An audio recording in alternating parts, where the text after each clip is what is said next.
తీర్థం ఎందుకు చెయ్యాలి అంటే దీనికి ఒక చిన్న విషయం ఉంది.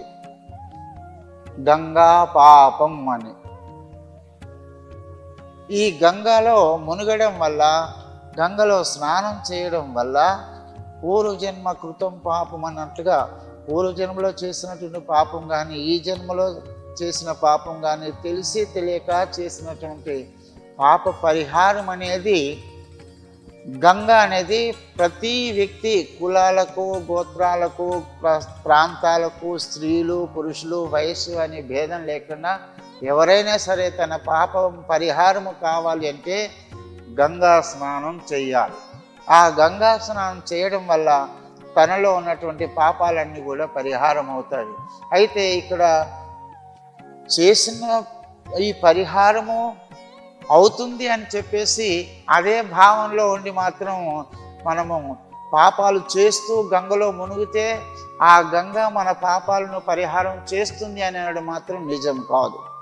ఎందుకంటే తెలిసి తెలియక చేసిన పాపాలు ఏవైతే ఉన్నావో అవి పోతావే తప్ప నేను పాపం చేస్తే గంగ నా పాపాన్ని తొలగిస్తుంది అని ఎవరైతే ఉద్దేశం చేత పాపాలు కావాలని తెలిసి కానీ తెలియకని చేస్తూ ఉంటారు, తెలిసి చేస్తూ ఉంటారో ఆ పాపం మాత్రం పోదు. ఎందుకంటే చేసిన పాపము తన వెంబడి పెట్టుకొని రామేశ్వరం పోయినా శనేశ్వరం తప్పలేదు అన్నట్టుగా ఇది తెలియని వాళ్ళకి, అజ్ఞానులకు, పిల్లలకు, తర్వాత చదువు లేని వాళ్ళకి, లౌకిక జ్ఞానం లేనటువంటి వాళ్ళకి, భక్తి లేనటువంటి వాళ్ళు అది పాపాలు తెలిసి తెలియక చేసిన పాప పరిహారం కావాలి అంటే గంగా స్నానం చేయడం వల్ల ఆ పాపాన్ని పరిహరింప చేస్తుంది. కాబట్టి ఆ గంగా స్నానం తప్పనిసరిగా తీర్థయాత్రలు అనే వాళ్ళు చేయాల్సి వస్తుంది.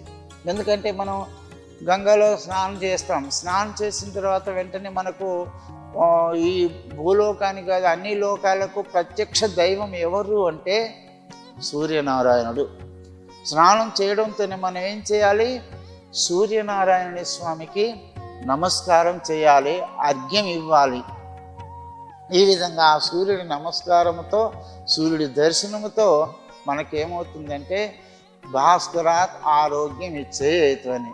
మనకు ఆరోగ్యము కలగాలి అంటే మొట్టమొదట గంగా స్నానం చేసి ఆ ఇంట్లో కానీ స్నానం చేసిన తర్వాత తప్పనిసరిగా సూర్య భగవానుడికి మనం నమస్కారం చేయడం వల్ల మనలో ఉన్నటువంటి ఏ రోగ నిరోధక శక్తి అయితే ఉందో అది పెరుగుతుంది. అది చేయకుండా ఉండటం వల్ల మనలో ఉన్నటువంటి రోగ నిరోధక శక్తి ఏదైతే ఉందో అది తగ్గిపోతుంది. అందుకనే ఆరోగ్యం భాస్కరాది చేత్ అన్నారు. ఆ విధంగా యాత్ర చేస్తూ సూర్య నమస్కారం చేయాలి. ఇంకోటి ఏంటంటే మరి ఆ గంగలో మునగాలి అంటే, యాత్రలు చేయాలంటే చాలా శ్రమతో కూడినటువంటిది, ఖర్చుతో కూడినటువంటిది. అందుకని మరి ఇది మనకు సులభంగా జరగాలి, గంగా స్నానం చేసినటువంటి పుణ్యం మనకు కలగాలంటే ఏం చేయాలి అంటే మనకు శాస్త్రము, ఇప్పుడు హైవే రోడ్లు ఉన్నాయనుకోండి, కారు కానీ ఏదైనా వాటికి 100-200 చిల్లర కిలోమీటర్ల వేగం అనేది ఉంటుంది. ఆ పరిమితాన్ని మించి కూడా పోతున్నప్పుడు బండ్లు అనేటివి బోల్తా పడుతుంటాయి, యాక్సిడెంట్స్ జరుగుతూ ఉంటాయి. అవి జరగకుండా రోడ్లపైన అక్కడక్కడ స్పీడ్ బ్రేకర్లు అని వేస్తూ ఉంటారు. ఆ స్పీడ్ బ్రేకర్లు వేయడం వల్ల అనుకోకుండా బండి తాను కంట్రోల్ చేసుకునే అవకాశం ఉంటుంది. అలాగే మనకు కూడా అక్కడక్కడ మనం ఏవైనా తెలిసి తెలియక చేసిన పాపాలని పరిహారం కావడానికి మనకు గంగా స్నానం చేయాలి, భగవంతుడి యొక్క దర్శనం చేసుకోవాలి అని ఒక నియమాన్ని ఋషులు మనకు ఏనాడో ఏర్పాటు చేశారు. ఎట్లాగంటే శివుడిని ఏ క్షేత్రానికి వెళ్ళినా కూడా, శివుడి ఆ గుళ్ళోకి వెళ్ళామనుకోండి, శివుడికి మనకి శ్రావణ మాసం సోమవారం వచ్చింది, ఆషాఢ మాసం సోమవారం వచ్చింది, కార్తీక మాసం సోమవారం వచ్చింది, మాఘమాసం సోమవారం వచ్చింది అనుకోండి, ప్రతి నెలలో వచ్చే సోమవారము శివుడి దగ్గరికి వెళ్ళి దర్శనం చేసుకుంటారు. ఎందుకు అంటే సోమవారం నాడు శివుడికి ప్రియకరమైనటువంటి రోజు. ఆ సోమవారం నాడు ఎవరైతే భక్తి శ్రద్ధలతో చెంబు నీళ్లు తీసుకుపోయి ఆ శివుడి శిరస్సు పైన హరహర మహాదేవ శంభో శంకరాన్ని ఆ చెంబు నీళ్లు పోయడం వల్ల ఆసుతోసి అంటే శీఘ్రంగా ఎవరైతే హరహర మహాదేవ శంభు అని నీళ్లు పోస్తామో ఆ నీళ్లు పోయడం వల్ల వెంటనే ప్రత్యక్షమయ్యేటువంటి దైవం ఎవరైనా ఉన్నారంటే పరమేశ్వరుడు. ఆ పరమేశ్వరుడు వెంటనే ప్రసన్నుడై భక్తుడు నీ కోరిక ఏంటో నెరవేరుస్తానంటాడు. అలాంటి శివుడిని మనం ఆరాధించడం వల్ల మనకు వచ్చే ప్రయోజనం ఏంటి అంటే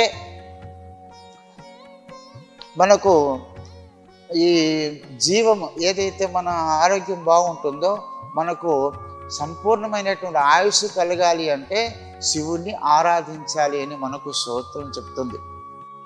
ఆ విధంగా శివుని దర్శనం చేసుకోవాలి. రాముడి దర్శనానికి వెళ్ళాం అనుకోండి, అది ఆదివారం నాడు శ్రీరామచంద్రుడు అవతరించాడు.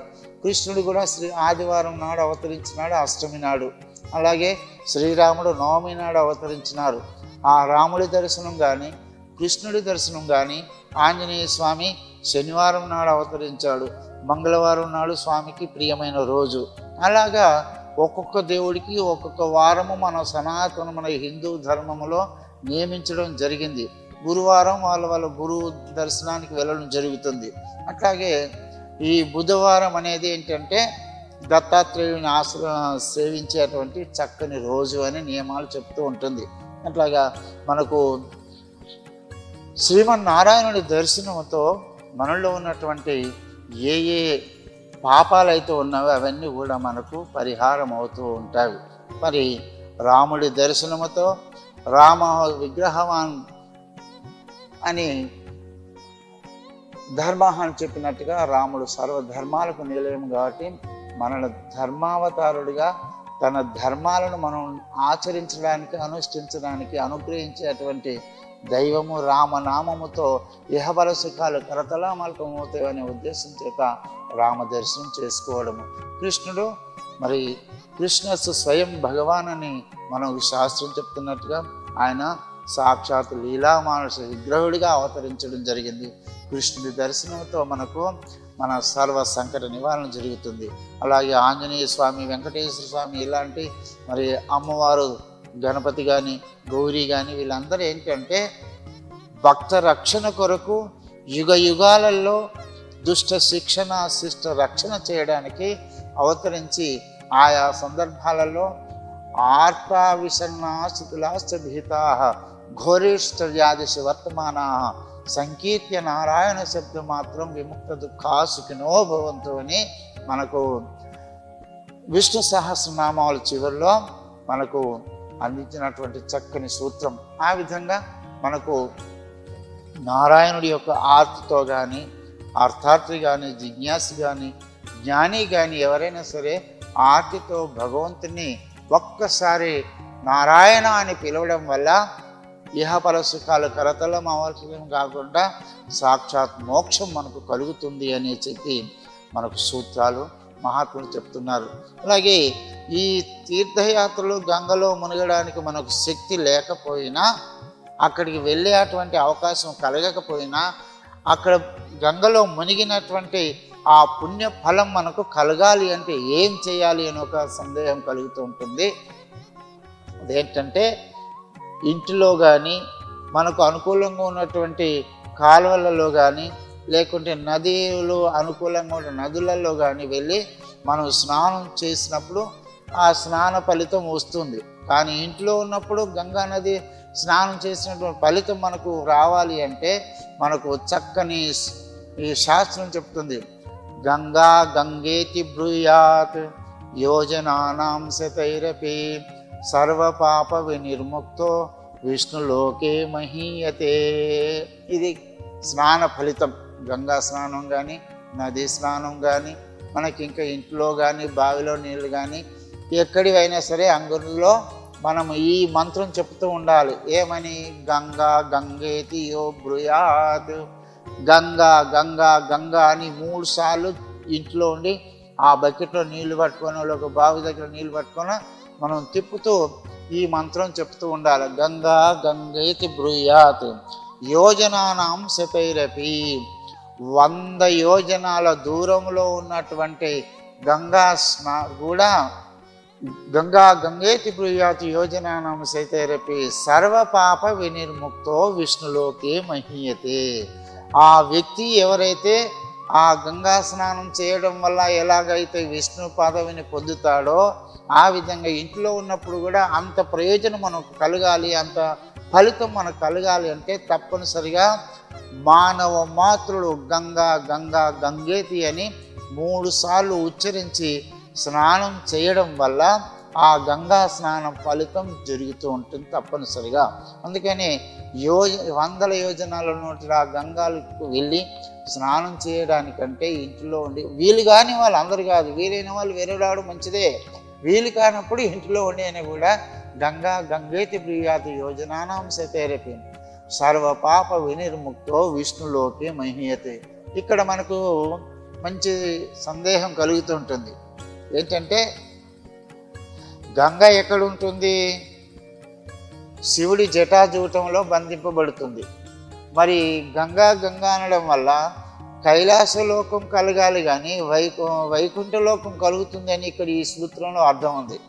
ఎందుకు అంటే ఆ గంగా ఉత్పత్తి స్థానం ఎక్కడ అంటే శివుడి జటాజూటం కాదు, శివుడి జటాజూటంలో బంధింపబడినటువంటి గంగ భూలోకానికి భగీరథుడి యొక్క వారి పూర్వీకులు ఎంతోమంది వేలాది మంది తపస్సు చేస్తూ చేస్తూ చేస్తూ చివరికి భగీరథుడి యొక్క తపస్సు మెచ్చి పరమేశ్వరుడు ప్రసన్నుడై ఆ గంగామాతను భూలోకానికి పంపించడం వల్ల ఆ గంగా ఆ జటాజూటంలో బంధింపబడినటువంటి గంగ భూలోకానికి రావడం జరిగింది. కానీ ఆ గంగ మరి కైలాసం వెళ్ళాలి గంగా గంగా అంటే, ఎందుకంటే గంగ శివుడి జటాజూటంలో బంధింపబడింది కదా అనుకుంటే అట్ట కాదు.